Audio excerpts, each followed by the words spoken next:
राधे राधे। आइए एक बहुत ही प्यारा झूमर गीत सुनते हैं, कैसा लगेगा आप लोग जरूर बताइएगा। तो आइए सुनते हैं। छोटे घड़ी लवा बड़े मुहावा रे, चलबे रे घड़ी लवा जमुना। अरे चलबे रे घड़ी लवा जमुना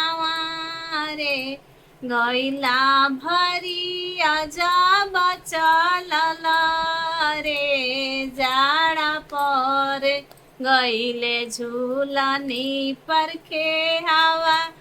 रे, जाड़ा पर गईले झूलनी पर हवा रे, देहु देहु पियावा रुमालिया रे, जाड़ा जार ले बझूलनी के हवा रे, जाड़ा झार ले बझूलनी के हवा रे, ऐसन धनिया बिसनिया रे, धनिया मांगेली मोर दनिया रे, धनिया मांगेली मोर रुमालिया रे, ऐसा न बोली जानी बोली हो,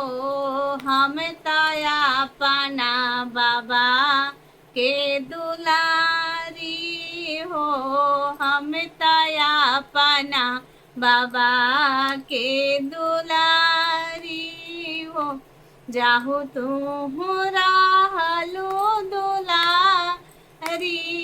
हो, घर बारो काहे न गइलू कुआरी हो, घर बारो काहे न गइलू कुआरी हो,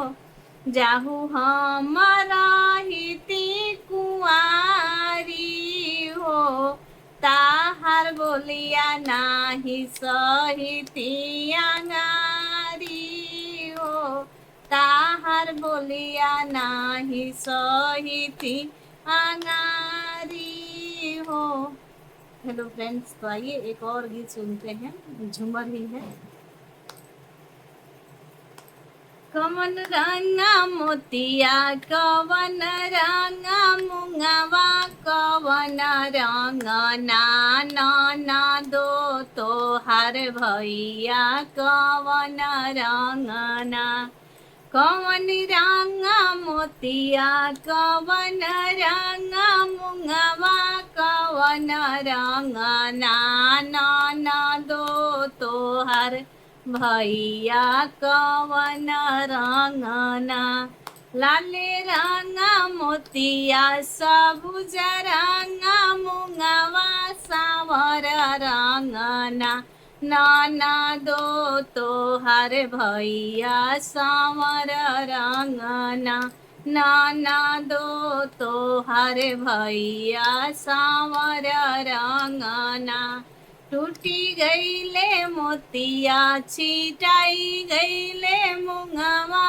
से रुसी गईले ना दो तो हर भैया, से रुसी गईले ना दो तो हर भैया, से रुसी गईले ना, जोड़ी ले बा मोतिया मांगाई ले बा मुंगवा, मानाई हो ले बना ना दो तो हर भैया, मानाई हो ले बना ना दो तो हर भैया, मानाई हो ले बना, कवन रंगा मोतिया कवन रंगा मुंगवा, कवन रंग ना दो तो हर भैया, कवन रंग ना दो तो हर भैया, कवन रंगना। Thank you so much for watching के लिए।